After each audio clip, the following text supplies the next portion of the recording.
May regla ka siguro, no? Naku, dapat niyan mag-iingat ka na baka mabuntis ka niyan. Anong feeling mo niya na dalaga ka na talaga? Pwede ka na niya makipag-anuhan. Ang swerte nung makakauna sa'yo niyan. Pwede naman ako na lang para maturuan kita para sa susunod. Magaling ka na. Iba pa naman ang babae kapag magaling na. May mga naturuan na ako umalik. Noong nakaraan para lumala mo na ng labi yung naturuan ko eh. Bata pa yun ha. Mag-18 pa lang yun, halimaw na humalik. Siguro, ang lambot niyang labi mo. Medyo maliit nga lang. Ano ba yan? May iba na naman ako nararamdaman. Hindi lang balahibo ang tumatayo sa akin ngayon nakikita kita. Gusto mo pa makita kung ano yon? Pwede po ba? Huwag kayong bastos. Anong bastos dun? Pinupuri na nga kita eh. Alam mo ba na kapag sinabi sa'yo ng isang tao yung ganon, isa lang ang ibig sabihin nun. May kakaiba talaga sa'yo na sobrang espesyal mo na nun. Bastos na po kayo eh. Kung ano-ano na lang po ang laging lumalabas sa bibig ninyo. Bakit? Masama bang pag-usapan ng tungkol sa regla? Normal sa isang babae na pinag-uusapan yun, no? Bakit ang sensitive mo? Hindi ba tinuturo ng mami mo yung ganon? Darating ka rin naman sa edad na malalaman mo kung gaano kahalaga at kasarap yung sinasabi ko. Ayaw mo yun? Hindi ka na magiging inosente? Hindi ka na mabilis na maluloko ng mga lalaki dahil alam mo na kung paano kikilos at gagalaw. Ang arte mo naman. Kala mo naman hindi mo papahawak yung katawan mo kapag nakakilala ka ng lalaki. Bakit? Hindi mo ba hinahawakan ang sarili mo sa mga oras na mag-isa ka lang?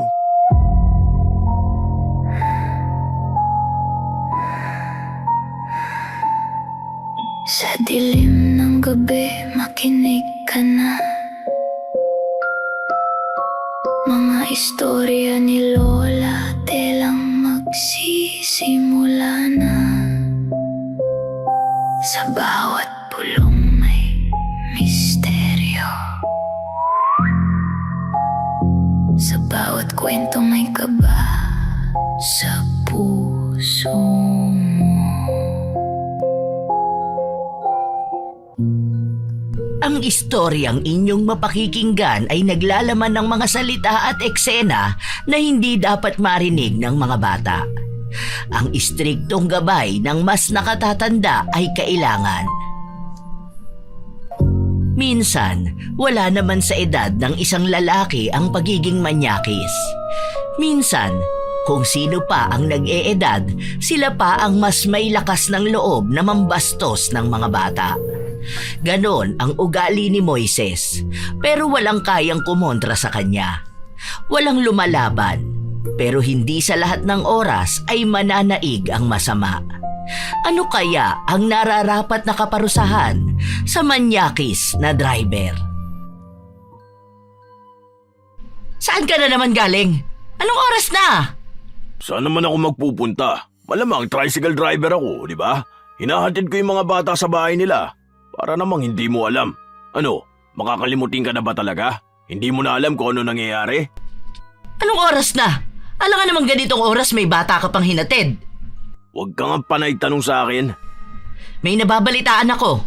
Yung anak ni paring Nestor, nagrereklamo raw yun na binabastos mo. Anong binabastos ko? Lagi mo raw tinatanong kung anong kulay ng panty niya. Binabastos na ba yun? Sa natutuwa ako sa batang yun eh. Kasi nung nakaraan nasira yung palda niya. Wala siyang suot na short noon tapos yung panty niya yung may Barbie pa. Ilang taon na yun eh. Grade 8 na yata yun. Nagtatanong lang naman ako bilang pagbibiro kung ano-ano na naman ang iniisip mo. Huwag mo sabihin na nagsiselos ka pa kahit sa bata. Wala akong pakialam kung mambabae ka. Pero sana naman, huwag mong pakialaman yung mga bata. Kung manyakis ka, huwag na yung mga ganong edad. Kawawa naman sila. Wala akong minamanya ka. Nabubuyisit na naman ako sa'yo eh. Tumabi ka nga dyan, baka hindi kita matansya. Buyisit na babae to. Pinagsasabihan lang kita dahil baka nakakalimutan mo yung ginawa mo noon sa probinsya. 5 taong gulang lang yung hinipuan mo. Akala ko pa naman nagbago ka na. Lasing lang ako noon. Saka bakit kasi ganun yung suot ng bata na yun? Patakbo-takbo pa sa harapan ko. Kasalanan ko ba naakit ako dahil inaakit ako? Di ko naman ginalaw yun, no? Inaakit ka? Naakit ka sa 5 taong gulang? Ay, leche. Wala talagang matinong usapan kapag ikaw ang kausap ko. Hinawi ni Moises ang kanyang asawa. Kahit na alam naman na ni Linda ang ugali ng asawa niya, umaasa pa rin siyang magbabago ito. Mahilig sa bata si Moises. Ang malala pa ron, mga menor de edad ang punteriya niya. Wala silang anak ni Linda at maaaring isa yon sa ipinagpapasalamat ng ginang dahil hindi mapapahamak ang anak nila sa piling ng asawa niya. Dahil minsan, nawawala sa sarili si Moises at wala na siyang pakialam kung nahihipuan niya ang bata. Hindi naman mahiwalayan ni Linda ang asawa dahil mahal na mahal niya ito. Kaya lagi na lang niyang pinagsasabihan. Pero mukhang habang nagkakaedad si Moises, mas lalong lumalala ang pagiging manyakis niya. Dagdag pang naging driver siya ng mga estudyante. Hindi naman talaga yon ang trabaho ni Moises, pero yon ang nakikita niyang paraan para mas maapalapit siya sa mga bata. Minsan pa, isang hapon, sumakay si Zari, isang estudyante na malapit lang din ang bahay kina Moises. Uwian nyo na pala? Akala ko kanina ka pa nakauwi. May practice po kami kanina, yung sayaw-sayaw. Kaya pala pawis na pawis ka. Ang bango siguro ng baby bra mo niyan. May suot ka na ba nun? Po, Nagsusuot ka na ba ng baby bra? bakit niyo po naitanong? Wala naman, kasi yung ibang grade 7 nakasando pa. Dapat huwag ka muna magsusuot ng bra kasi hindi ka pa naman ganun kadalaga. May umuumbok na ba dyan sa dibdib mo? Bakit po ganyan kayo magtanong? Bakit? May masama ba?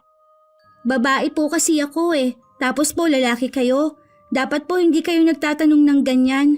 Nakakailang po kasi. Naiilang ka ang bata mo pa. Siguro may boyfriend ka na Nakipag-kiss ka na ba? Wala po akong boyfriend. Saka bata pa po ako Sus, yung iba nga grade 6 pa lang may boyfriend na. Yung iba nga buntis na Hindi naman po ako ganon. Tsaka wag po kayo magsasabi ng ganyan, bad po yan Sabi ni teacher, dapat daw po hindi po nagsasalita ng ganyan kapag matatanda na. Ano ka ba? Normal na gawain at salitaan lang to. Kapag lumaki ka na, makakarinig ka na rin ng ganitong usapan. Baka nga isang araw niyan, mas magaling ka pang makisali sa mga usapang ganito Wag na lang po kayo magsalita. Pawis na pawis ka nga. Teka lang, punasan kita. Wag na po. Iba naman po hinahawakan ninyo sa akin. Pinupunasan ko lang naman yung leg mo. Ang liit ng leg mo Kung naging vampira ako, sisip-sipin ko yan. Hindi na lang kumibo si Zari hanggang sa makauwi na siya.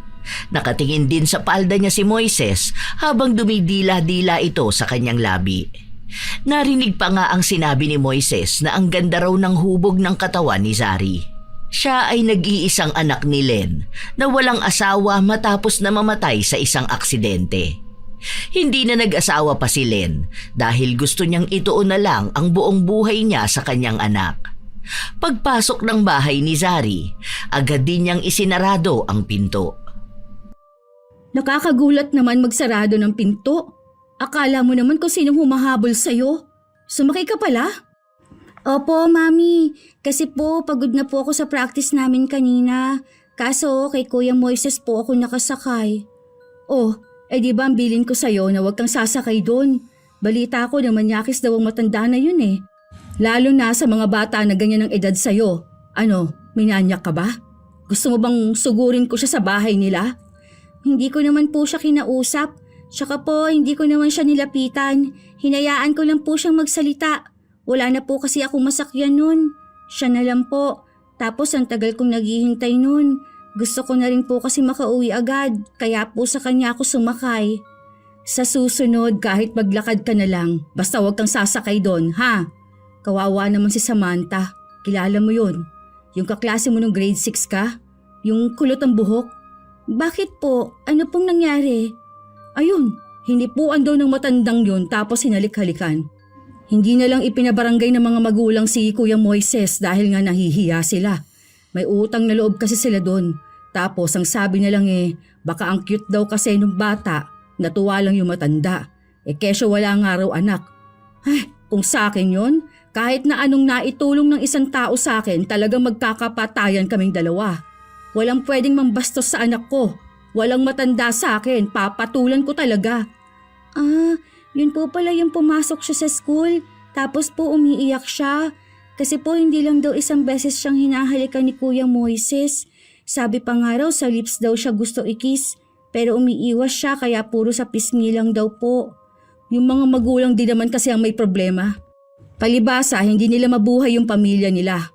Umaasa lang din sila minsan sa bigay ng matanda eh. Kaya parang ipinambabayad na lang din yung anak nila. Kawawa nga. Matroma talaga yun. Basta ha, kapag ikaw hinawakan ng matandang yon, magsusumbong ka sa akin ha. Huwag na huwag kang matatakot sa kahit na anong sasabihin niya. Wala tayong utang na loob sa kahit na kanino sa kanila, ha? Papatulan ko talaga siya kahit magsuntukan pa kaming dalawa. Laging pinaaalalahanan ni Len ang kanyang anak dahil alam niya kung gaano kaagresibo si Moises, lalo na sa mga bata. Gusto nun ang mga edad na nasa 10. Para bang yun ang nagpapataas ng pagnanasa niya. Ano mang ginagawa o suot ng isang bata, kahit na uniforme pa yon, pinagnanasaan pa rin ng manyakis na driver. Ilang araw pa ang lumipas, laging nagtatambay si Moises malapit sa silid-aralan ni Nazari.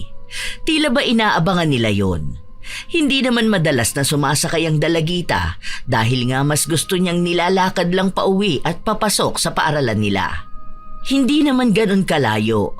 Para makatipid na rin siya at makatulong na mabawasan ang gastos ng kanyang ina. Psst, Sari, tara, sakay ka na sa akin. Depende ko kung sasakyan mo ang tricycle ko. Biro lang. Tara na. Maglalakad lang po ako. Bakit naman maglalakad ka lang? Huwag na, sakay ka na. Ayoko po, tsaka kaya ko naman po maglakad. Mas gusto ko po kasi yung naglalakad ako. Sorry po. Libre ko na lang. Bakis na lang ako. Biro lang. Ang cute mo kasi. Parang ang sarap mong lamukusin. Kamukha mo yung mama mo. Sorry po, ayoko po talaga. Sayang naman. Libre na nga eh. Uy, ang laki pala ng puwet mo no. Bata ka pa lang yan ha. Ganyan na yung puwet mo. Paano pa kaya yan kapag lumaki ka na? Ganyan yung gusto ng mga lalaki. Tapos malaki pa ang balakang. Kasi bata ka pa eh. Malamang yan, malaki rin hinaharap mo niyan. Panalo na yan. Di ka na pakakawalan ng lalaki mo. Tama po ba na ganyan kayo magsalita sa bata? Hindi naman po maganda yung ganyan. Kahit na sabihin niyo pa pong biro lang. Hindi po ba kayo nag-iisip? Matanda na po kayo ah. Nagbibiro lang naman ako. Saka hindi mo pa naman alam kung ano ibig ko sabihin eh. O baka naman alam mo na. Ang bata mo pa para dun ha. Siguro nga may boyfriend ka na. Sino ba dyan? Huwag niyo na nga po akong kulitin. Baka isumbong ko po kayo sa mami ko. Hindi mo naman makuha yung biro ko. Yung ibang bata nga natatawa kapag sinasabihan ko ng ganito eh. Kasi po hindi naman po biro yung ganyan. Lalo na po bata ang kaharap mo. Hindi po naging tama na bigla na lang kayo magsasalita ng malalaswa. Tapos gagawin nyo tatawa kayo. Kahit na may ibang ibig sabihin po kayo doon. Maling-mali naman po talaga yon. Okay, sige na, kalma ka na. Pareho lang kayo ng mama mo na sobrang KJ. Hindi na pwedeng pagsabihan. Lagi seryoso sa buhay. Kung ayaw mong sumabay sa akin, edi wag mo. Iba na lang ililibre ko. Natutuwa lang naman ako sa mga bata dahil nga hindi ko naranasan magkaroon ng anak. Mukhang mali ang tinuturo sa'yo ng mami mo.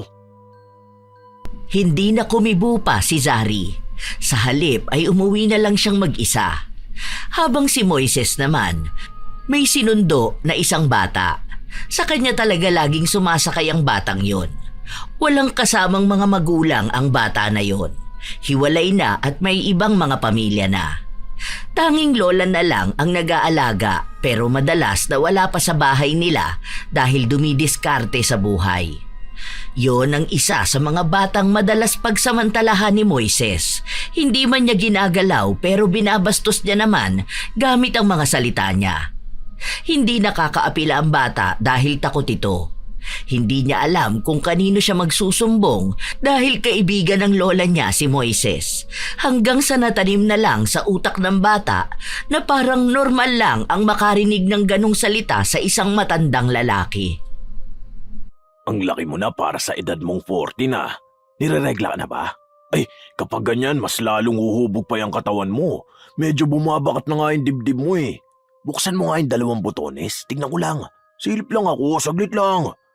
Uy, ganda. umbok na umbok nga.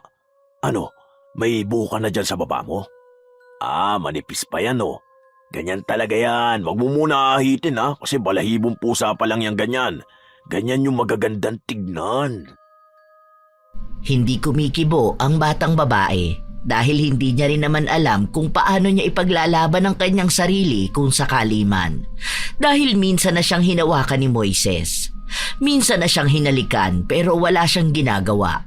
Wala siyang mapagsumbungan dahil laging sinasabi ng matanda na normal lang yon, na ganun talaga ang mga may edad na. Natutuwa na sa mga bata. Para daw anak ang turing sa kanya. Alam man ng bata na mali yun, pero paano nga naman niya ilalaban ang sarili niya kung lola lang niya ang kakampi niya na kaibigan pa ng taong bumabasto sa kanya. May mga kabataang pumapalag kay Moises, meron ding hindi. Mga kabataan na takot sa kahihiyan at takot na mapagalitan ng mga magulang. Kilala kasi sa lugar nila si Moises. Sinasabi na matulungin daw siya. Maraming may utang na loob sa kanya kaya alam ng mga bata na walang maniniwala sa kanila. Kaya rin ni Moises na pagtakpan ang kalapastangan ng ginagawa niya. Lagi niyang sinasabi na hindi naman siya nadedemanda dahil wala naman siyang panggagahasa na ginagawa. Isang gabi, umuwi na naman si Moises. Galit na naman ang kanyang asawa. Oh, salubong na naman yung mga kilay mo. Hindi ka ba masaya kapag nakikita mo ko? Lagi ka nalang nabubugnot. Kaya halos ayoko na umuwi. Ang saya ko kanina, ngayon makikita na naman kitang parang ang lungkot na naman ang buhay ko. Ano ba magagawa ko? Malamang magtiis na lang ng napakatagal para makasama ang gaya mo. Paano nga namang hindi ka sasaya kanina kung nambastos ka na naman ng bata? Yung hilig mong tukso at biro, pero iba ang ibig sabihin. Hindi mo hinuhubaran ng bata, pero sa salita mo naman parang hubad na sila. Wala pa naman sanang muwang yung mga yon. Mga inosente na dinudumihan mo ang utak. Hindi nga ako nang babastos ng bata. Katuwaan lang yung halos ginagawa ko sa kanila. Alam mo, ikaw lang nagbibigay ng mali siya sa mga ganung bagay eh. Kahit na hindi naman din yun dapat iniisip. Hindi ba pwedeng natutuwa ako sa mga bata dahil hindi mo ko nabigyan ng anak? Alam mong ikaw ang hindi nagbigay sa akin ng anak. Ikaw ang baog sa ating dalawa. Hindi mo rin pwedeng sabihin na natutuwa ka sa isang bata kung puro pang matandang salita ang sinasabi mo sa kanila. Akala mo ba hindi kita narinig kanina doon sa school? Tinatanong mo yung 12 years old kung nasubukan na niya makipaghalikan. Tapos binibiro mo pa na magaling ka doon? Kaya pwede mo siyang turuan? Hindi ka ba nandidiri sa sarili mo? Mukha ka na kang mabaho. Mukha ka pang bangkay. Wala nga lang yun. Biro ko lang naman yun sa bata eh. Alangan namang turuan ko siya kung paano humalik, di ba? Pwede naman din kung gusto niya. Bakit? Marami kaya mga kabataan ngayon na nakikipaghalikan na. Tapos sa ginagawa nila, hindi naman sila marunong. Paano mo nasabi na hindi sila marurunong? Nakahalikan na ba ng bata? Malamang oo, sa pamimilit sa kanila. Ewan ko ba kung hanggang kailan ka magiging ganyan? Mahaba pa naman sana ang panahon ng pagbabago. Kaso hindi mo ginagawa. Saka mo yan malalaman kapag wala ng panahon para sa pagbabago at sa kapatawaran. Ay, bahala ka na nga dyan. Basta ako parang lolo lang din sa kanila. Kapag tanda naman ng mga kabataan na yun, malalaman din naman nila kung anong ginagawa ko eh. Malalaman nilang cool pala ako. Na nakikisabay sa mga ganong klase ng biruan. May mga kagaya mo lang talaga na malisyosa, no? Tumabi ka na nga dyan. Sa susunod, huwag kang basta magsasalita, ha? Lalo na kung hindi mo naman talaga alam kung ano nangyayari. Yung mga batang nakakausap ko, natutuwa lang ako sa kanila. Wala nang higit pa ron. Kahit nahalata naman na kung anong nangyayari at ang mga asta ni Moises sa harapan ng mga kabataan, hindi niya pa rin tatanggapin kung ano ang totoo. Dahil para sa kanya, wala siyang masamang ginagawa. Walang ibig sabihin ang pambabastos niya sa mga bata, kundi paraan niya lang daw yon ng pagbibigay ng tuwa. Ilang linggo pa ang lumipas, walang nangyayaring pagbabago kay Moises. Hanggang isang araw, pinatawag siya sa barangay. Sabi ng bata, inihinto mo raw siya doon malapit sa may sementeryo tapos gusto mo raw siyang halik-halikan. Inahawakan mo pa nga raw siya sa mukha eh. Tapos yung isa mong kamay nasa legs niya, ginagala-gala mo raw. Umiiyak daw siya noon pero hindi mo siya pinapabayaan. Anong hinahawak-hawakan sa mukha? Pinipisil ko lang yung pisngi niya dahil ang cute niya. Wala namang ibang ibig sabihin yun eh. Hindi ako huminto noon. Sadyang nasira yung makina kaya pinahinga ko muna tapos umalis naman na kami agad. Wala akong ginagawa sa bata ha. Sa tanda ko ba naman na to may gagawin pa akong masama sa isang bata? Yun na nga ang sabi ko. Nakausap ko naman na. Tapos sabi nitong tatay na ganun ka nga lang daw talaga. Nawili lang naman ako sa anak niya. Paano tisayin eh? Ang cute. Pasensya na, hindi ko naman alam na ayaw pala ng bata ng ganon. O sige, sa susunod hindi ko na lang din siguro papansinin yung anak niya. Pasensya ka na, Brad. Hindi, okay na kasi nakausap ko naman na sila kanina. Pinaliwanag ko na mabuti ka naman tao. Minsan lang hindi yun halata dahil akala ng mga bata na tinutokso mo sila kahit na nawiwili ka lang sa kanila. Nagsorry na rin yung tatay nitong bata. Salamat, Kap. Alam mo naman talaga kung anong totoo eh. Kilala mo talaga ako.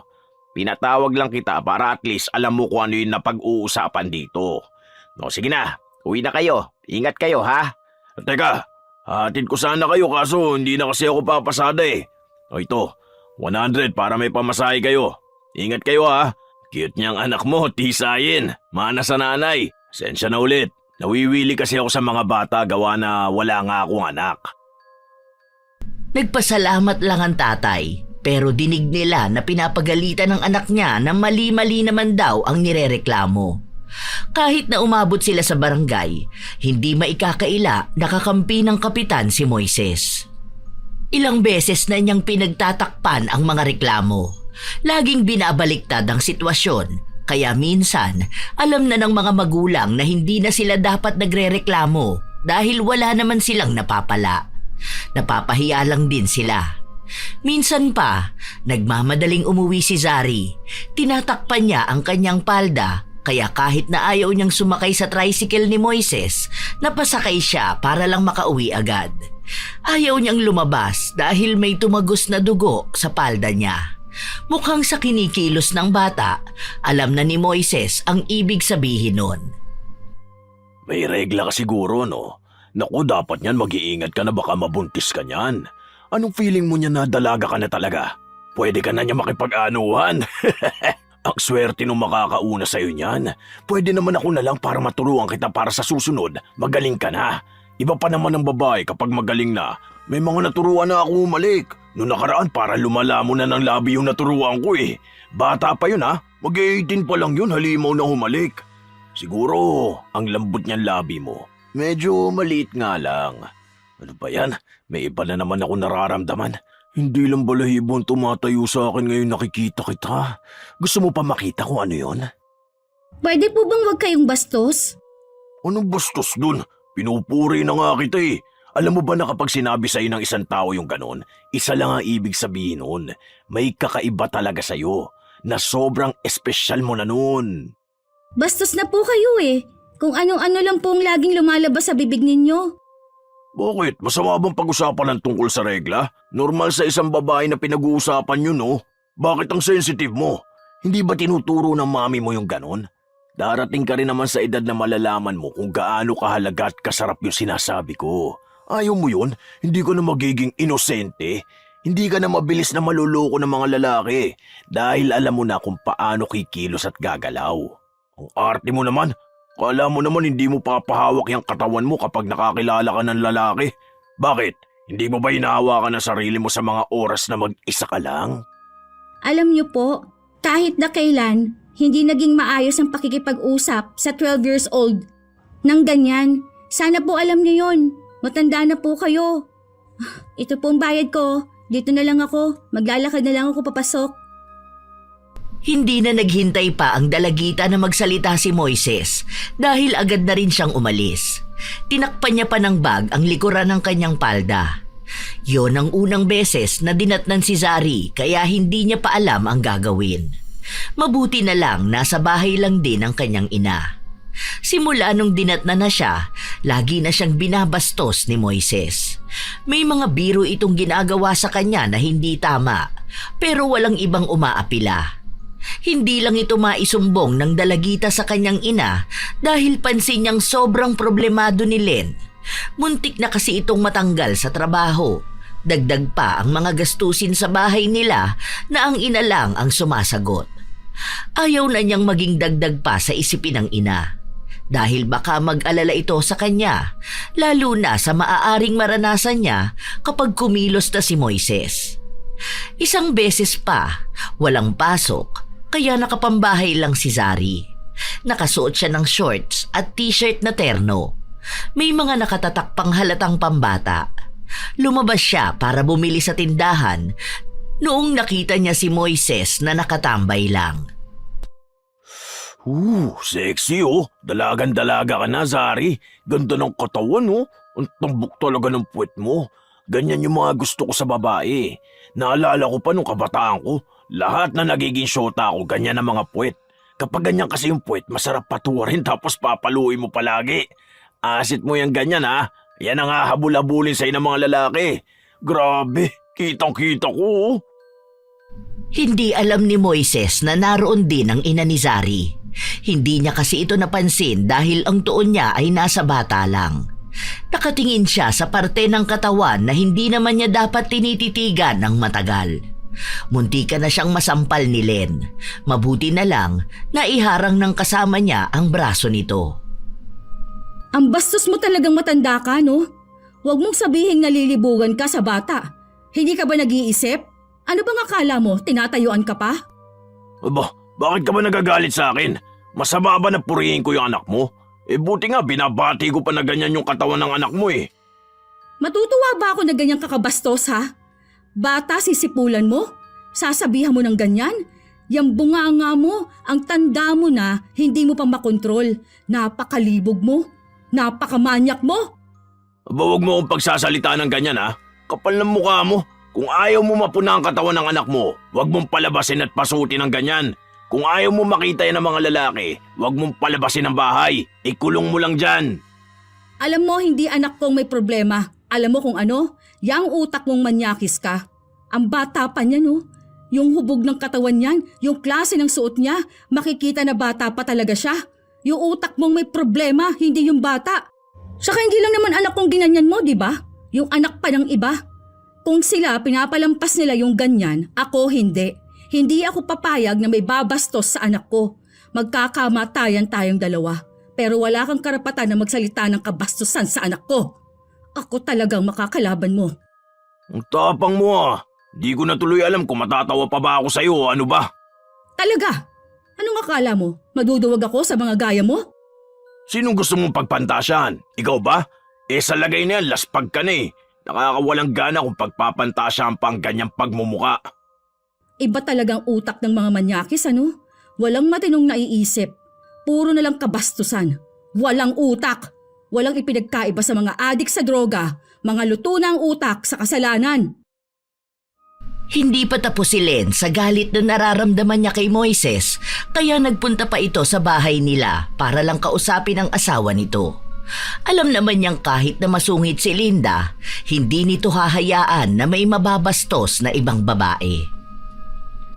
Kung pwede lang sanang kausapin niyo po ang asawa ninyo.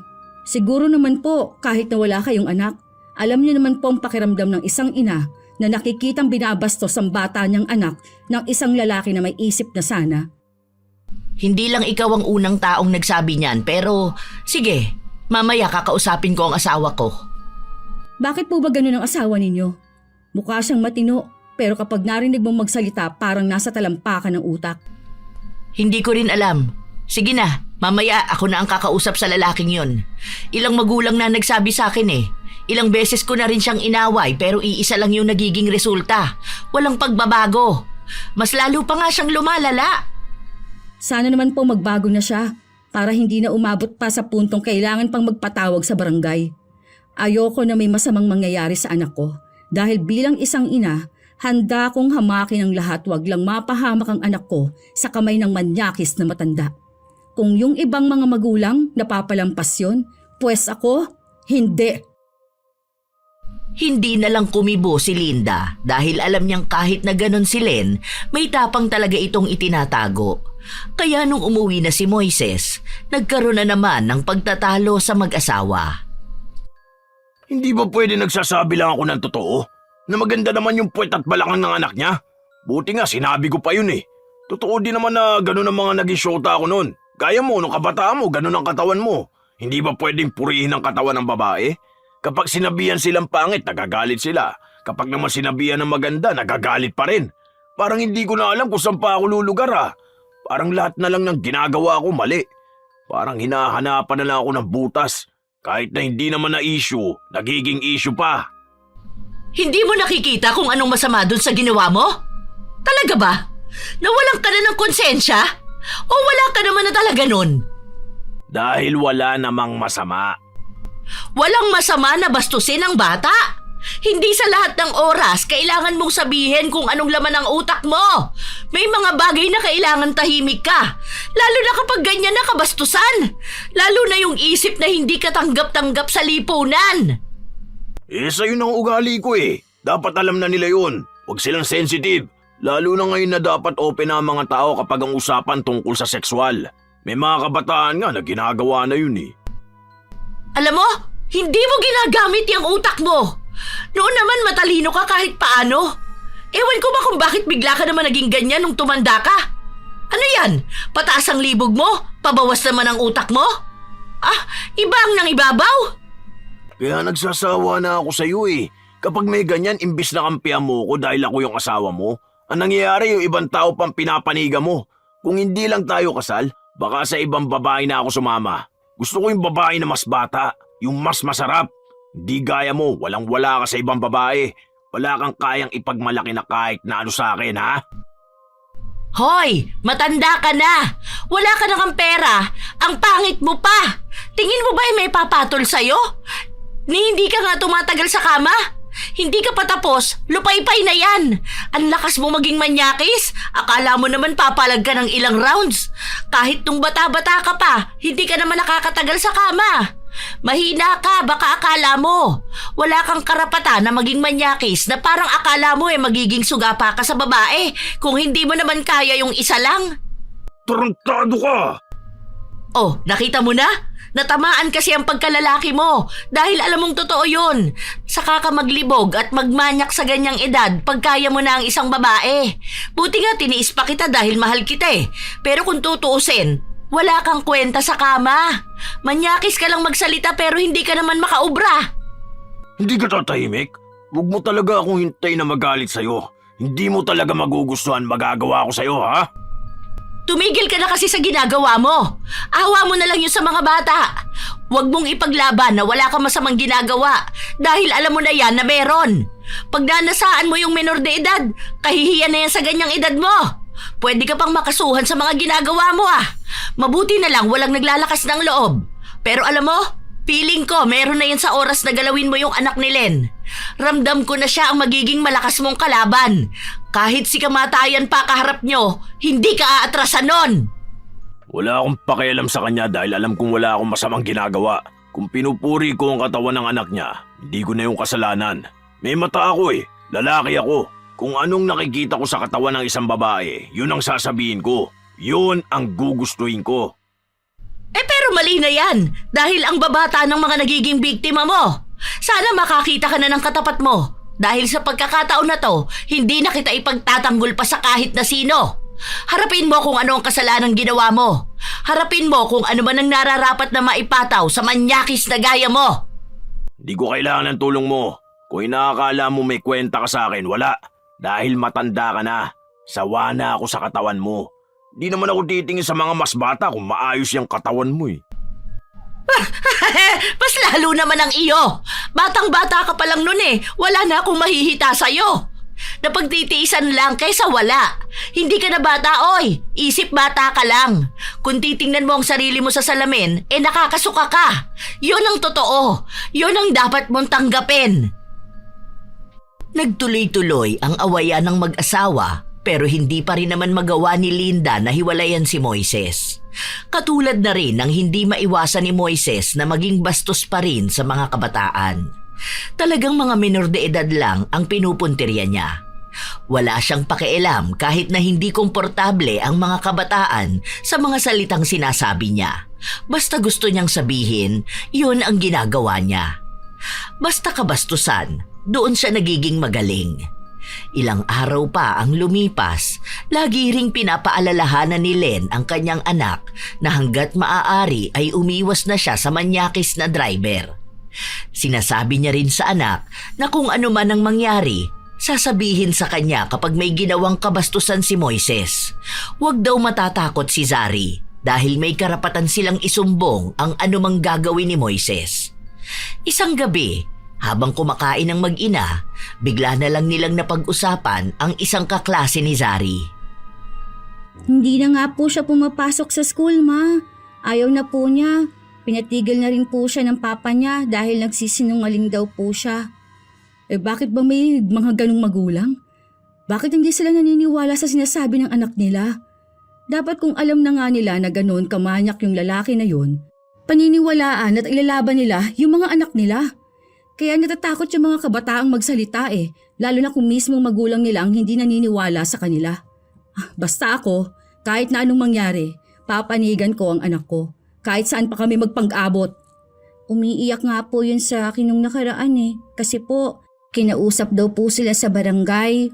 Ang sabi daw po natutuwa lang daw po si Kuya Moises sa kanya kaya kinis siya sa pisngi. Hindi naman daw po sa lips. Pero kilala ko po yung kaklase ko na yon, Mami. Hindi naman po yun siya nagsisinungaling Hindi lang po talaga siya pinaniniwalaan ng papa niya kasi alam daw po na mabait si Kuya Moises, tsaka mahilig daw po sa bata. Tapos ayun po, sa kanya pa nagalit yung papa niya. Naaawa nga po ako sa kanya Ayaw na po niya lumabas ngayon ng bahay nila. Natatakot na po siya na makita niya si Kuya Moises. Alam na pala ng mga magulang niya yung pinagdaanan nila Hindi pa tinulungan yung anak nila. Tsaka bakit sa barangay lang? Ipapulis nila yun Isa pa po yun. Sabi nung isa kong kaklase, iba pa po yun. Ano daw po, sabi sa kanila ni Kapitan na wag na raw po sila magpunta sa polis. Kasi po wala naman daw silang pera pang kaso. Tapos po ang sabi pa sa kanila, sila lang daw po ang magpapahiya kasi kapag nasa korte na raw po yun, tatakutin daw po ng judge yung kaklase ko. Sisigawan daw po doon ng abogado. Baka po matroma lang daw po. Kaya ayun po, hindi na lang nila itinuloy. Ay, hindi yun ganun anak. Hindi pwede na ganun lang yun. Hindi totoo na sisigawan ng bata doon. Bakit ba natatakot sila? Isa pa yung walang kwentang kapitan na yan Kaya ang laki ng tiyan nun walang kwenta yun Palamunin lang yun ng bayan. Yari talaga yan sa akin sila kapag ganon ang sinabi nila kapag akong nagreklamo. Rekta ko talaga yan sila sa pulis. Hindi problemang pera para sa abogado. Merong mga libre dyan. Yun po ang sabi nila. Kaya nga yung nakausap ko, ayaw na lang niyang ireklamo dahil baka mali lang daw ang intindi ng anak niya.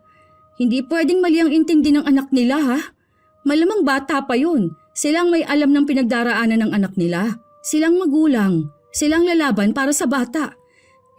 Hindi ko naman mapilit yung nanay dahil labandera dun kina Moises.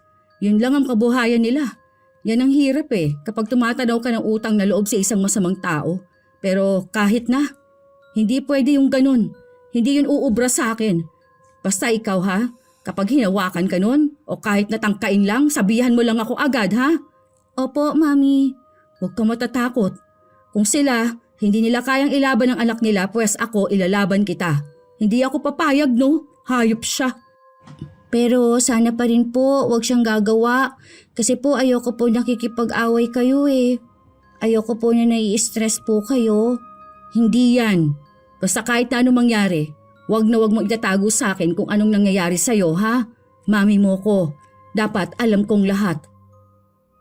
Sa mga lumipas na araw, naging tahimik si Moises. Hindi niya kinukulit si Zari dahil may iba siyang punteriya. Hanggang sa isang beses, sobrang sakit ng tiyan ng dalagita. Kailangan niyang umuwi at si Moises lang ang nakapilang tricycle. Naghintay pa nga ng ilang minuto si Zari pero wala siyang nakitang masasakyan niya. Kaya kahit na ayaw niya ay sumakay siya kay Moises. Hirap na ang dalagita sa kanyang tiyan pero sa ibang daan siya inikot ni Moises. Hindi po dito yung daan. Okay lang yan. Shortcut nga rito para makauwi ka kagad. Ang sakit na kamo ng tiyan mo Wala naman pong daan dito. Tsaka sobrang layo po nito. Ibaba niyo na lang po ako. Hahanap na lang po ako ng ibang sasakyan o kaya maglalakad na lang po ako. Wag na, dami mo namang arteng bata ka.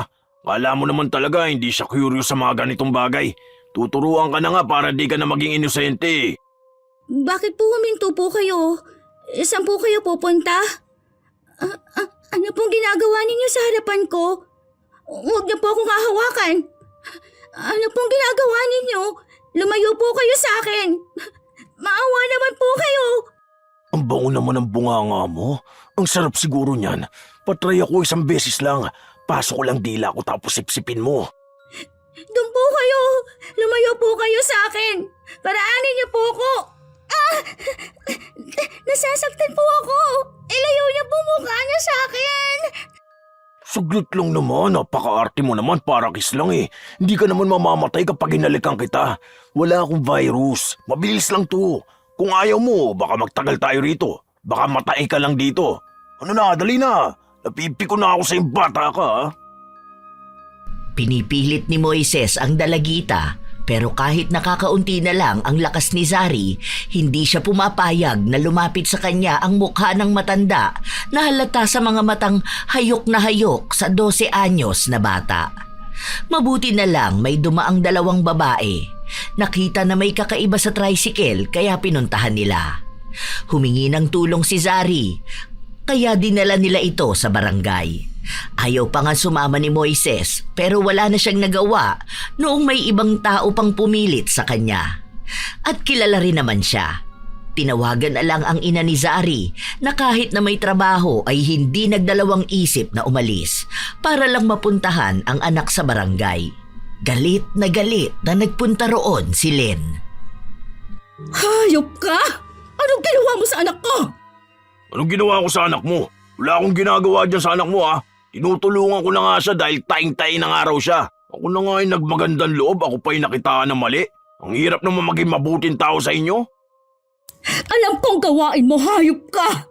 Malaman ko lang kung anong ginawa mo sa anak ko. Ako mismo ang gigilit yan sa leeg mo. Ha? Papatayin kita sa harapan nila. Mami, kalma ka lang po. Huwag ka naman po nananakot ng ganyan. Baka po nakakalimutan nyo nakaharap nyo kami. Kaya nga nandito tayo para ayusin natin to eh. Hayaan nyo naman po na magpaliwanag si Moises. Kung tumutulong lang naman po siya, wag naman po sanang nagagalit kayo agad. Wala akong pakialam ha, kahit na sino pa ang kaharap ko. Sige, kaya hindi nagbabago yung hayop na yan eh. Lagi nyo nalang kinakampihan. Parang hindi isang reklamo sa kanya kung maging kalmado kayong ganyan ah. Hindi porket kilala nyo siya, hahayaan nyo nalang siyang gumawa ng kababuyan sa ibang tao, lalo na sa mga kabataan. Hindi ka po abogado, Mami, para magparatang sa isang tao. Wala pong ebidensya. Wala pong patunay na gumawa nga ng masama si Moises. Kilala po yan dito sa atin bilang isang mabuting tao. Marami na po siyang natulungan at malamang isa na rin kayo doon. Kaya po wag tayong basta nagbibigay ng espekulasyon hanggat hindi pa naman napapatunayan na may nagawang kasalanan ng isang tao. Sino po ba tayo para maghatol agad? Yun na nga eh. Yung babae na yan, lagi na lang nakikita yung mali sa akin kahit na yung mali na yun, hindi naman totoo. Naging mabait naman ako sa'yo ah. May problema ka lang talaga sa akin.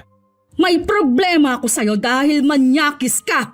Hindi lang ako nagreklamo sa'yo. Wala ka pa talagang nagagawa dahil siguro may nakakita sa balak mong gawin. Hindi na makapagsalita ang anak ko dahil sa trauma niya. Hayop ka! Baka hindi makapagsalita ang anak nyo dahil alam niyang wala namang ginagawang masama si Moises. Tatanungin ulit natin ang bata, Mami, ha? Ano ba talagang nangyari, be? May masama bang ginawa sa si Moises? Huwag kang magsisinungaling, ha? Masama yun. Masakit pong tiyan ko nun tapos dinala niya po ako sa ibang daan po yun. Basta po alam ko na hindi doon yung pauwi sa bahay. Tapos po pinipilit niya akong i-kiss. Nakita niyo na? Ha? Huwag niyong sabihin sa akin, didepensahan niyo pa rin ang manyakis na yan. Ha? Harassment na yung ginawa niya sa anak ko. Sino ba namang matinong taong gagawin yon? Nasa matinong pag-iisip pa ba yung hayop na yan? Nahalikan ka naman ba? Hindi po. Oh, hindi naman pala eh. Nagalaw ka ba? Hindi po. Oh, wala naman pala nangyari sa anak nyo. Ibig sabihin lang nun, walang ibang ginawa si Moises. Mali lang talaga yung pagkakaalam nyo, Mami. Wala pong issue dito. Wag na po natin itong palakihin. Kung hindi naman po napahamak ang anak nyo, wala naman po yun. May anak ka ba?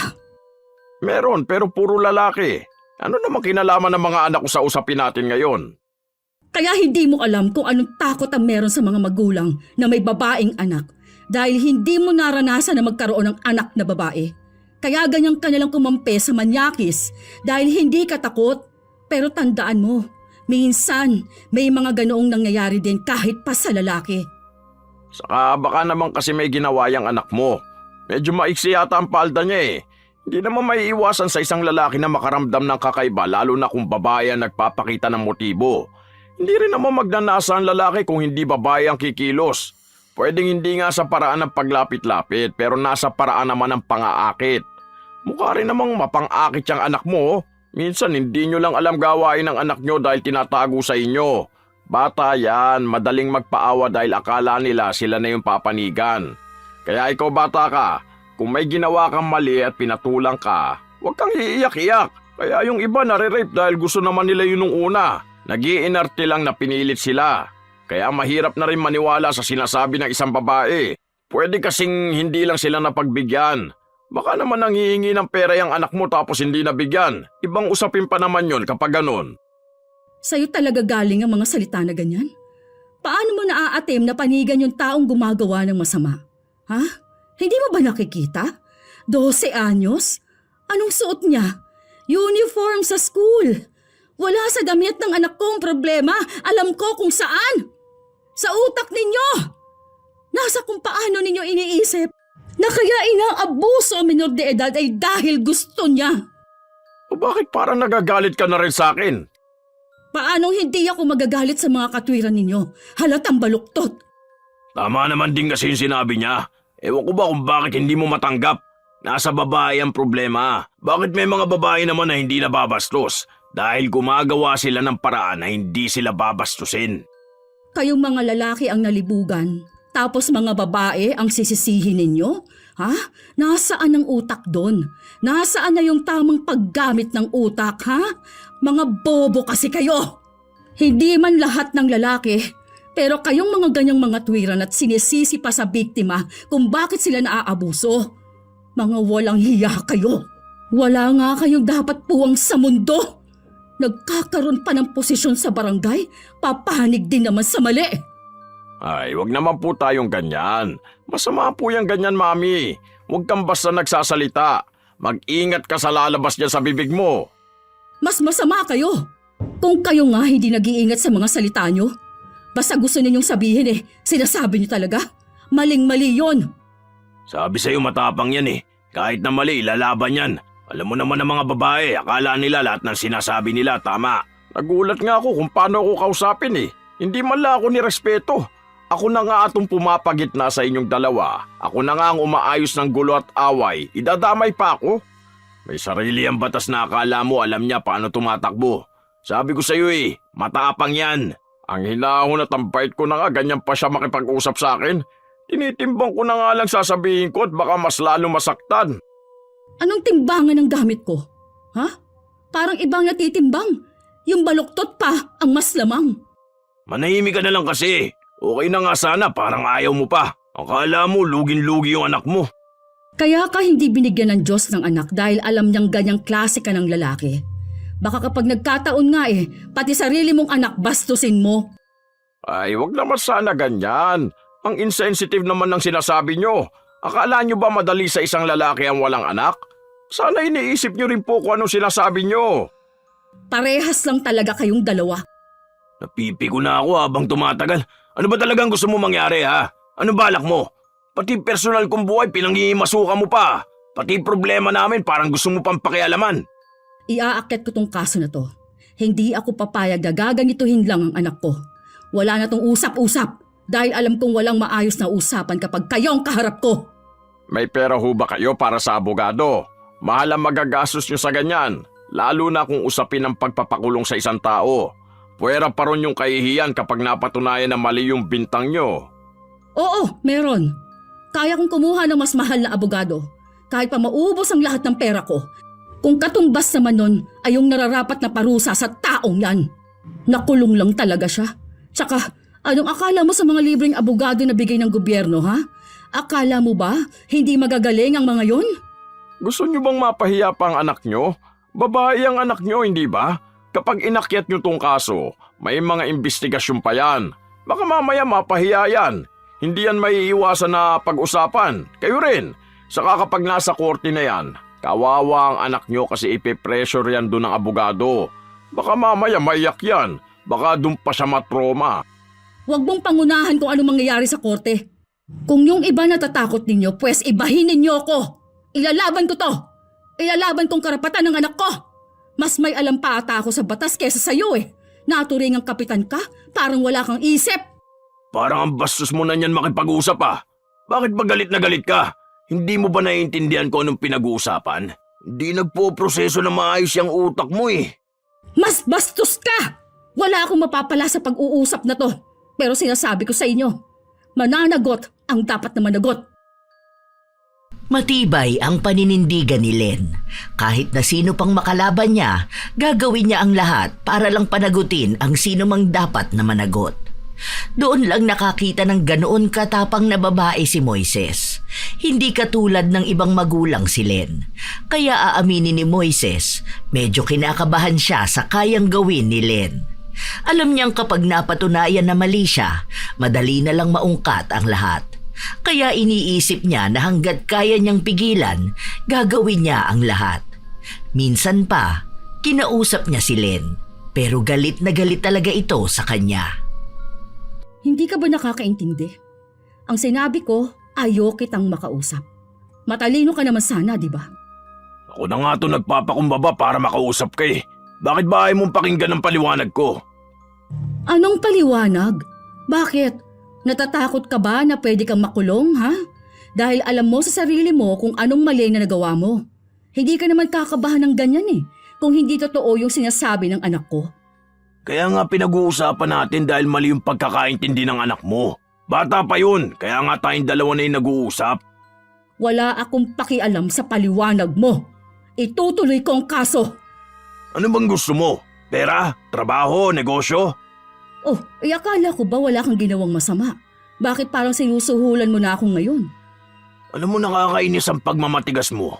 Wala lang kasi kung panahon patulang kay pero sa totoo lang, piko na ako sa paghugali mo.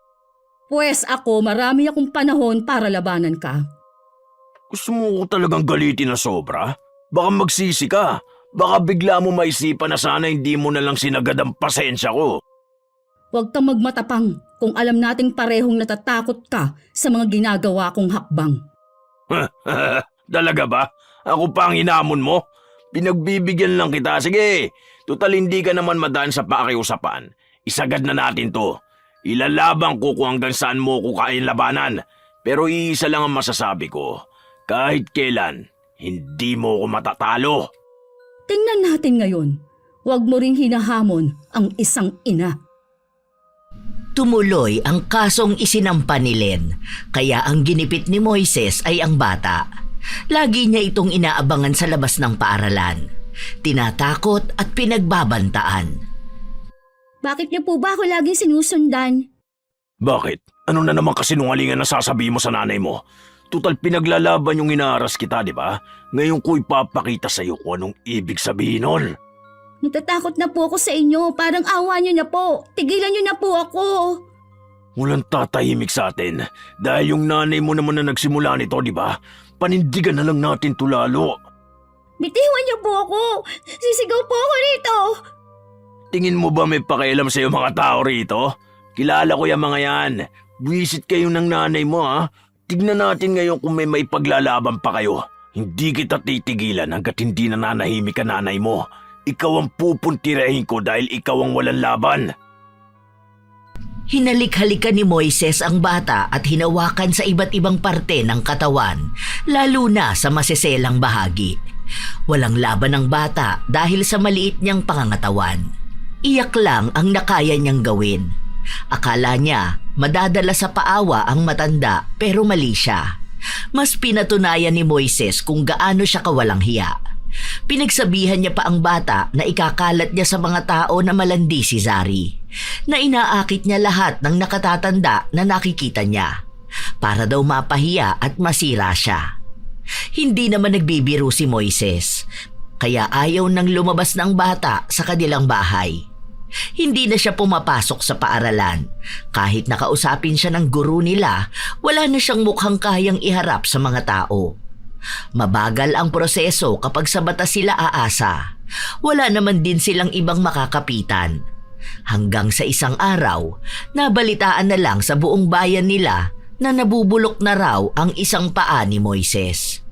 Noong una raw ay nakagat lang yon ng lamok, pero lumala hanggang sa umabot na sa kalahati ng kanyang paa. Natigil na rin siya sa pamamasada dahil sa sakit na nararamdaman niya. Isang araw, iniinda ni Moises ang sakit niya, pero hindi siya inaalagaan ng kanyang asawa.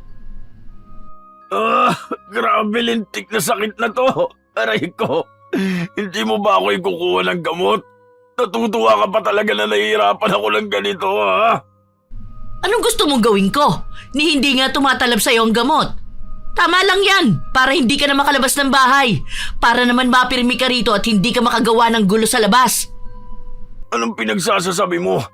Masaya ka na ganito ako? Pwedeng oo, pwedeng ewan. Basta ang alam ko lang, baka pinarurusahan ka na sa nangyayari sa'yo. Sino naman magpaparusa sa akin?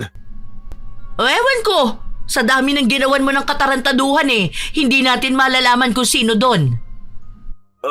Hayop naman talaga ang sakit. Grabe. Para namang inuukit yung balat ko. Sakit sobra, aray ko. Dali mo na kaya ako sa ospital. Kaya nga mas lalong nabulok yung paa mo dahil tinurukan niya ng gamot, di ba? Simpleng kamot lang kasi yan pinalala mo. Lintik na insekto kasi yun. Di ko alam kung anong klaseng insekto yung kumagat sa akin. Grabe ang sakit. Gumawa ka ng paraan para gumaling ako. Anong akala mo sa akin, salamangkera? Bahala ka dyan sa buhay mo. Ang ingay mo. Hindi na nga ako nakatulog kagabi. Tingin mo ba ako nakakatulog ako na maayos? Ikaw yung may iniinda, kaya huwag mo akong madamay-damay dyan. Kung noon nakakatulog ka ng mahimbing kahit tumatarantado ka na nga ng bata, ngayon hindi ka makakatulog. Hay! Nadadamay pa ako. Sa susunod, kapag natulog ako tapos ang ingay mo, palalayasin talaga kita. Wala kang awa. Parang siya may awa. O siya, aalis ako. Bahala ka na dyan sa buhay mo. Tutal, gusto mo naman na pinababayaan kita sa desisyon mo. Iiwan mo ko sa ganitong kalagayan ko? Anong paki ko sa kalagayan mo? Wala kang kwentang asawa. Kung paano ka rin walang kwentang asawa. Talagang ipinamumukha ni Linda sa asawa ang dapat na parusa lang sa kanya. Nung mga oras na umalis si Linda, nakasalubong niya pa si Len. Tila ba nakikibalita ito sa kung anuman ang nangyayari kay Moises. Bakit hindi ka na lang sa akin magtanong? Mas hamak namang alam ko kung anong kaparusahan ng nangyayari sa hayop kong asawa. Asawa mo pa rin yun. Alam kong kahit na anong mangyari, siya pa rin naman ang kakampihan mo. Kakampihan? Tingin mo ba ako yung magpaparusa sa kanya kung siya ang kinakampihan ko? Parusa? Mabubulok siya ng paunti-unti bago pa siya lamunin ng lupa. Alam ko na kahit hindi mo sabihin sa akin, masaya ka nung nabalitaan mong nagdurusa na siya sa sakit niya. Oo, ako ang may dahilan kung bakit ganun ang nararamdaman niya. Ako mismo ang nagbigay nun sa kanya dahil gusto kong ibawi kayo, ang mga bata na inabuso ng asawa ko. Ilang dekada ko ring tiniis yun, kahit na alam ko kung anong pinaggagawa niya. Mali ako na pinili kong manahimik, pero ngayon alam ko na kung ano yung dapat kong gawin. Alam ko na kung paano ko dapat itama kung ano yung pagkukonsinti na ginagawa ko sa kanya noon. Hindi ko alam kung anong sasabihin ko. Hindi mo naman na kailangang magsalita pa dahil alam ko naman na masaya ka sa kung anong nangyayari sa kanya. Huwag ka mag-alala, hindi ka nag-iisa, pati ako. Bakit ngayon mo lang ginawa? Bakit bigla mong naisip na gawin? Asawa mo yun. Ayoko na. Babae ako. Nung kabataan ko, naabuso rin ako, kaya galit ako sa ganong klase ng tao. Siguro, nabulag lang ako na mahal ko siya, kaya tiniis ko. Akala ko magbabago pa, pero hindi na talaga. Bakit hindi mo nalang hinintay na makulong siya? Para yun na ang magiging parusa niya. Ay kailan pa yun? Alam mong ang bagal ng proseso dito sa Pilipinas. Hindi ko na ma-attempt dahil habang malaya siya, gagawa siya ng masama sa mga kabataan. Isa pa, awang-awa na ako sa anak mo. Alam mo bang nung nakita niya ako, umiyak siya sa akin? Si Zari ang nagtulak sa akin gawin yon sa mismong asawa ko.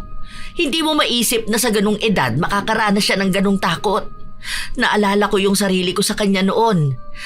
Kahit pakampihan ako ng nanay ko, ng batas, iba pa rin yung takot. Maiipon yon. Magtatagal, hindi madaling matanggal. Kaya nga iniisip ko na hanggat maaari, dapat mabawasan ang ganong klase ng tao. Kahit pa asawa ko, ako na mismo ang gagawa ng paraan para lang managot siya sa kasalanang nagawa niya. Hindi naman maikakaila na nasasaktan pa rin si Linda sa ginawa niya sa asawa niya. Pero mas masasaktan siya kung may iba pang kabataang makakaranas ng pang-aabuso na nagmimistulang biro para sa mga kalalakihan. Pero mukhang kahit na hirap na si Moises, hindi pa rin natatapos ang pagiging masamang tao niya at pagiging manyakis. Madalas niya pa rin binabasto sa mga bata na dadaan sa bahay nila. Mga estudyanteng maayos naman ang suot, pero nagagawa niya pa rin hanapan ng paraan para bastusin. Minsan pa, isang elementarya ang binastos ni Moises. Sakto naman, nadaraan din si Len. Ganda ng ganyan yung uniform. Ang puti mo tignan. Ang sarap mo dyan sa ganyan suot. Liga nga rito, pakisilolo. Dali na! Hindi ka pa rin talaga nadala? Kung ano-anong nangyayari sa'yo. Sa totoo lang, hindi naman dapat yung paa mong nabulok, kundi yung ano mo, napakalibog mo, napakamanyak mo, elementary pa lang yung bata. Grade 3 lang ata yan, oh. Ano bang utak meron ka? Ano ba, naiingit ka ba sa mga bata? Sabihin mo lang para ikaw ang pagnasaan ko. Saka hindi yung pagnanasa. Ang may kasalanan lang yan yung mga tao may mali siyang utak. Mga gaya mong tao. Kahit bobo, hindi paniniwalaan yung katwiran mo. Sobrang kawawa yung mga bata sa ganyang utak mo. Ano ba naman yan? Buisit ka kasi. Nanakit na naman tong binti ko. Aray ko po, inuukit talaga yung lamang ko. Nasaan na ba yung si Linda? Aray ko, ang gamot ko. Aray. Ang saya pala makitang nahihirapan ka. Mabuti na lang at dumaan ako rito. Kaya lagi kitang sinisilip kasi gusto kong makita kung paano ka magdusa. Sana araw-araw. Sana minuminuto kitang nakikitang nahihirapan. Sana lahat ng tao na nagawan mo ng kasalanan, marinig at makita nilang nagkakaganyan ka. Sa totoo lang, kulang pa nga yan. Hindi sapat na basta ka lang napaparusahan ng sakit na minsan nawawala. Dapat yung walang katapusan. Walang katahimikang sakit habang buhay. Demonyo ka ba? May sakit na nga yung tao, ganyan ka pa rin makipag-usap? Talagang umiiling ka pa ng masama sa kapwa mo? Hayaan mo, demonyo tayong dalawa. Ako ang humihiling ng masama sa taong gumagawa rin ng masama. Baliw ka na. Sa oras talaga na gumaling ako, yari na naman sa akin yung anak mo. Ang sarap pa naman ng batang yun. Ang lambot ng labi, ang tamis. Sinipsip ko talaga yun eh. Hayop ka talaga! Mas masahol ka pa sa demonyo! Hindi mo kaya marinig? O gusto mo yung mas detalyado pa? Aray ko! Tulog! Grabe, sobrang kirot na ng binti ko. Hindi ko na alam kung ano gagawin ko. Tulong! Sana dalawang paa mo nang magkaganyan hanggang sa buong katawan mo na. Yung buhay ka pa, pero ramdam mong nabubulok ka na. Dapat lang yan sa'yo. Dahil demonyo ka! Demonyo! Galit na galit si Len, kaya kahit na humihiyaw na sa sakit si Moises, pinababayaan niya lang. Wala na sa kanya kung nahihirapan ang matanda dahil hindi siya nasisiyahan sa ganoong pamamaraan. Kaya dinoble niya ang barang. Hindi lang barang ni Linda ang nararamdaman ni Moises, dagdag pa ang kay Len. Mata naman ang pinuntirya niya. Para uurin yun. Kainin ang uod ng paunti-unti dahil makasalanan ang mga mata ni Moises. Yon ang nakakakita ng hindi dapat nakikita sa mga bata. Kaya mata ang dapat untiin sa kanya. Nangyari naman yon, kaya damang-dama ang lalong paghihirap ni Moises. Ang mata ko, aray ko. Tulungan mo naman ako, Linda. Grabe ang sakit. Ano to? May lumalabas na uod sa mata ko. Anong gusto mong gawin ko? Lagi ka na walang ginagawa. Wala ka mong pakialam sa akin, ha? Asawa mo ko. Dapat alam mo kung paano ko aalagaan. Wala kang kwenta. Ang sakit! Grabe, aray ko. Sa kasalanan mo naman talaga kung bakit ganyan ka. Isa pa, kung hindi mo naman ginagamit yung mata mo para mambastos ng bata, malamang hindi yan ang unang uuurin sa'yo. Pwede ba? Huwag mo akong bigyan ng pasakit, lalo na kung kasalanan mo rin naman kung bakit ka nagkakaganyan. Kung naging mabuting asawa ka lang sana sa akin, hindi naman ako magkakaganon. Ikaw ang asawa. Dapat na ibibigay mo sa akin ang lahat para hindi ako naghahanap sa mas bata. Huwag mo nga ibaling sa akin ng sisi. Bakit bata ang pinupunteriya mo kung naghahanap ka ng pagkukulang na hindi ko maibigay sa'yo? O sige, ngayon, maghiwalay na tayong dalawa. Nakikita mo naman na wala akong kwentang tao, di ba? Na wala akong kwentang asawa? Ngayon pa talaga kung kailan walang-wala na ako at ganito na nangyayari sa akin. Matagal na kitang gustong iwan. Ngayon lang ako nagkaroon ng pagkakataon na gawin. Pagod na rin naman ako sa'yo kaya ayoko na. Desidido na akong umalis. Hindi mo ako pwedeng iwan dahil may sinumpaan tayo sa Diyos. Sa hirap man o ginawa, dapat kasama kita. Kaya wala kang karapatan na umalis sa tabi ko. Kailangan ko ng tao na mag-aalaga sa akin. Wala kang maihaharang sa akin. Iiwan kita kung kailan handa na akong iwan ka. Sinubukan pa ni Moises na kumbinsihin ang kanyang asawa na huwag siyang iwan, pero wala na talaga. Ang babaeng mahal na mahal siya noon at tanggap siya sa kabila ng mga mali niyang nagawa noon, mukhang natauhan na talaga. Lalo na at wala na rin namang pakinabang sa kanya si Moises. Naiplano na rin niya ang kanyang pag-alis.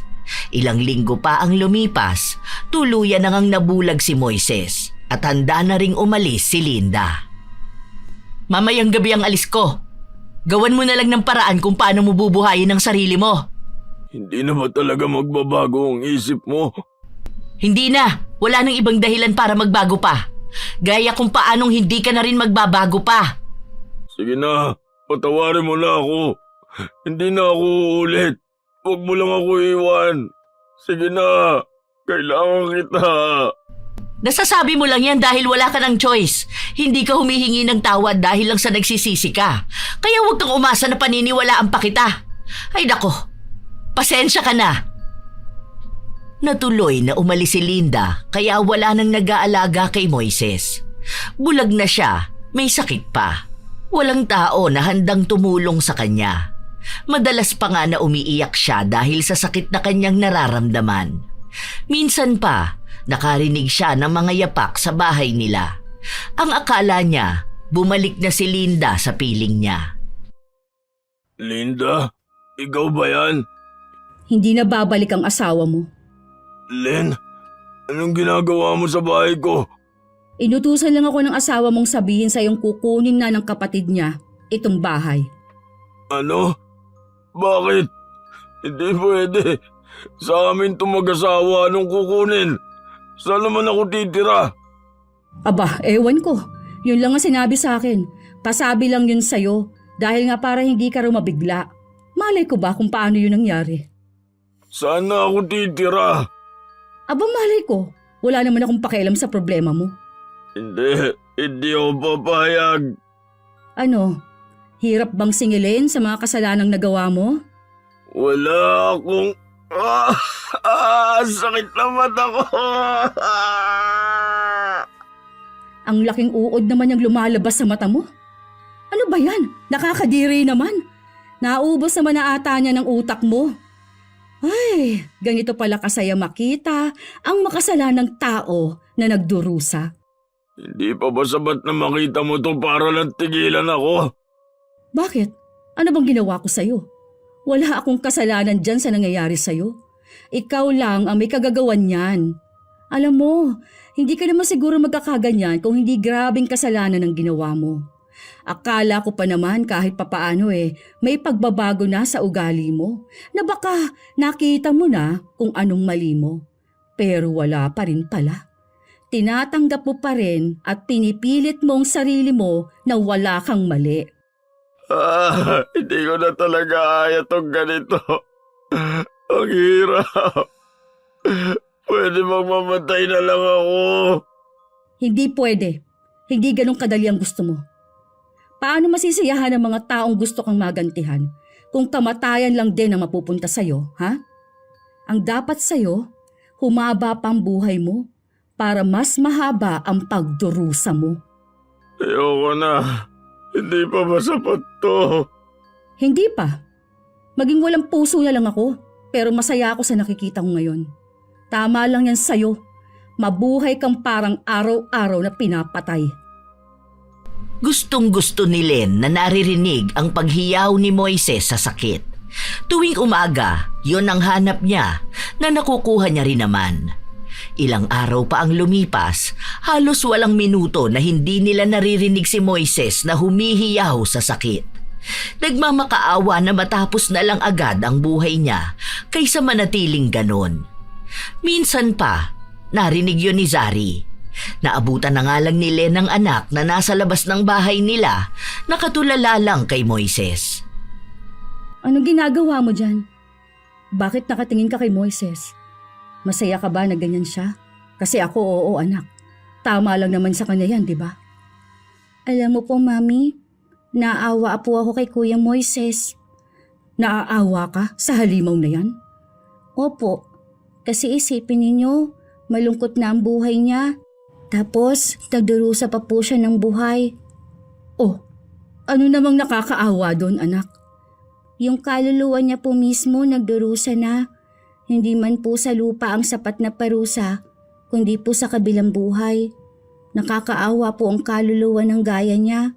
Yung po ang natutunan ko noon sa sabi ng madre po na teacher namin. Kaya po kapag nangangaral siya noon, naaalala ko po si Kuya Moises. Nakakagalit po yung ginawa niya sa akin, pero nung pinagdasal ko po, doon ko po nalaman na nakakaawa ang kaluluwa ng taong hindi tinatanggap po ng Diyos. Bata ka pa, kaya ang bilis mo magpatawad.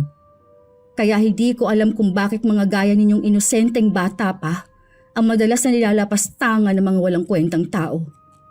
Gusto ko rin naman po, Mami, na magpatawad po kayo. Itigil niyo na po yung ginawa ninyo ni Ate Linda. Alam ko po yun Narinig ko po kayo noon. Kaya po lagi akong nagdadasal na sana po huwag ninyong ipunin ang galit ninyo dahil lalabas pong wala kayong pagkakaiba ni Kuya Moises. Lalo na po kung usaping tungkol sa paggawa ng mali. Magkaiba man po kayo ng ginawa pero parehas na hindi po makatao. Ginawa ko yun para sa'yo, anak. Ginawa namin yun para bigyan ng katarungan ang mga kabataan na kagaya mo. Kaya nga po, iniisip ko may mali rin po ako. Dahil hindi po kayo gagawa ng mali kung hindi dahil sa akin. Hindi, wala kang mali anak. Desisyon ko yun. Pero Mami, please po, ako na po ang nakikiusap sa inyo. Huwag niyo naman na pong itali ang sarili ninyo sa kasalanan. Nagawan po ako ng mali. Hindi ako nakatanggap ng sorry. Pero pwede po natin ipag-pray ang pagpapatawad. Mommy, please. Kung para po sa akin, ako na po ang hihingi ng pakiusap sa inyo. Huwag niyo pong isanla ang kaluluwa ninyo sa kadiliman. Parang awa niyo na po. Sumuko at magpatawad po tayo. Gaya po kung paano nagpapatawad ang Diyos. Hindi kumibo si Len. Ang mga salitang alam ng kanyang anak, galing yon sa mga salita na naririnig ni Zari noong araw-araw siyang kausap ng mga madre at pare o mga taong tumulong sa kanya para makayanang maharap ang madilim na bahagi ng kanyang buhay. Tila ba naging mas makabuluhan pa yon dahil alam niya ang tungkol sa pagpapabarang ng ina sa lalaking kinasusuklaman nito. Ilang araw pang pinag-isipan ni Len ang sinabi ng kanyang anak bago siya nagdesisyon na muling kausapin si Moises. Pero mukhang sa mga panahon na yon, tila ba may malaking pagbabago sa matanda. Alam ko na kung ano yung mali ko. Huwag mo nang paulit-ulit na ipaalala sa akin. Tanggap ko na rin kung anong magiging kapalaran ko. Ang dami kong mali. Ang dami kong nargabyado. Lalo na mga inosenteng bata na wala naman talagang ginawa para bastusin ko. Oo na. Ako na yung mali. Ako na yung pinarurusahan ng langit. Anong hangin naman ang bumulong sa'yo para masabi mo yung mga yan? Para kaawaan ka? Para masabing dapat lang nabigyan ka ng pagkakataon na patawarin? Ganun ba? Ha? Alam kong hindi mo ako paniniwalaan kapag sinabi ko na gusto kong magbago at itama ang mali ko na gawa. Makasalanan na ako sa paningin yung lahat at hindi ko naman kayo masisisi dahil yun naman ang totoo. Tanggap ko na hindi lang ako sa lupa parurusahan, kundi hanggang sa kabilang buhay ko. Maniwala ka man sa hindi, humihingi ako ng tawad sa iyo. Sana magkaroon ng puwang sa puso mo ang kapatawaran. Sana mapatawad din ako ng mga taong naragabyado ko. Mga bata na nagkaroon ng trauma dahil sa akin. Sana mapatawad ako ng Diyos. Wala akong tiwala sa salita lang ng tao. Dahil kung totoong nagsisisi ka, makikita at makikita yun sa'yo. Sana una pa lang napagtanto mo na kung anong mali mo. Baka hindi na umabot sa ganyang punto. Baka sana marami pang batang magmahal sa'yo kung inayos mo lang sana ang pagtrato sa kanila. Pero saka ka pa nagsisi kung kailang huli ng lahat. Tama ka naman. Pero inaamin kong hindi ko mapagtatanto ang mali ko kung hindi ako nagkaroon ng ganitong parusa. Kaya sana balang araw, mapatawad mo ako at ng anak mo. Pinapangako ko na kailanman hindi na ako gagawa ng pambabastos lalo na sa mga kabataan. Kung may babalik ko lang din ang panahon, hindi ko natatangkay pang manamantala ng bata. Hindi na ako magdedesisyon sa kung ano man ang mangyayari sa'yo. Ipauubaya ko na lang sa Diyos ang hatol at pasya. Tao ako na nagtatanim ng sama ng loob at galit sa isang tao. Kaya hindi ko kayang sabihing napatawad na kita kahit na hindi naman talaga. Pero sana nga dumating ang araw na yon. Hindi lang anak ko may sugat na dala mo. Dahil may dobleng sakit na yon sa isang ina na gaya ko. Ina na iningatan ng anak niya habang binabastos ng iba.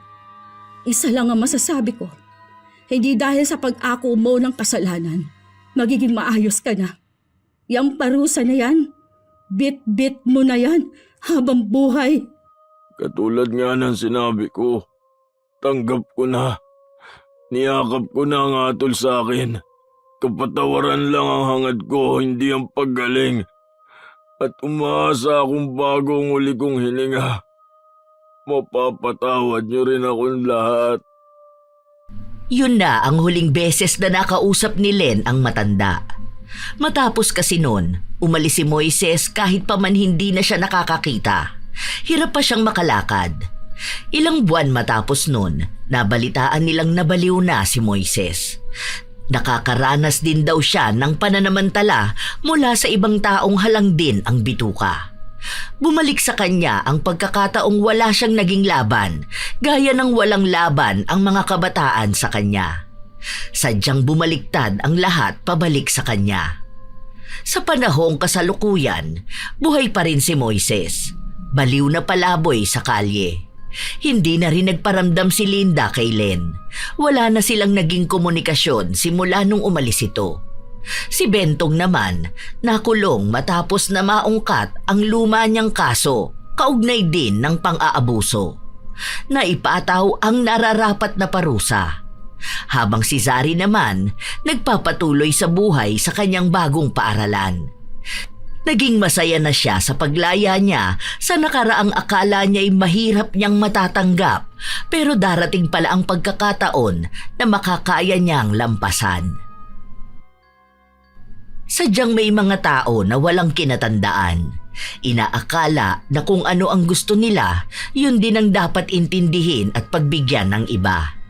Mas masahol pa kung ang edad na dapat sana'y sumisimbolo ng karunungan at respeto ay nagiging panangga pa para sa maling asal.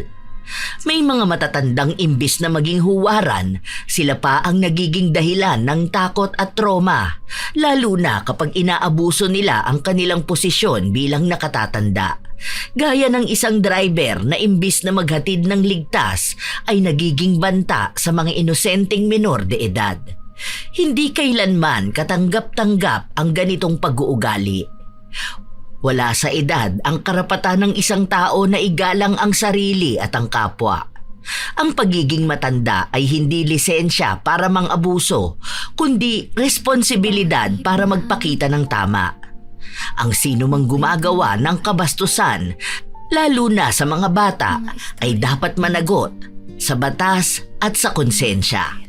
Tandaan na wala sa edad ang parusang matatanggap dahil kung anong sakit ang naidulot mo sa iba, maaari itong bumalik sa iyo ng higit sa 2 beses. Ugaliing maging malinis ang isipan upang huwag pagnasahan ng iba, lalo na nga ang mga menor de edad. Huwag tularan ang manyakis na driver. Kayo ba mga apo, nakaranas na ba kayong mamastos ng mga nakatatanda sa inyo? Ano naman ang ginawa nyo? At ano rin ang opinyon nyo sa mga desisyon ng ating bida? Ibahagi nyo na sa amin ang inyong komento at kwento. Nawa ay nakapaghatid ito ng magandang aral sa inyo. Ito ang inyong Lola Telang at maraming salamat sa palagi ninyong pakikinig mga apo. Istorya ni Lola Telang, hindi lang takot ang mararamdaman, may galit, gigil at minsan luha. Sa bawat kwento may aral na dala. Mga istorya ni Lola Telang, kulambarang sumpa at karma. Sa dulo ng lahat may paalala na ang masama may balik.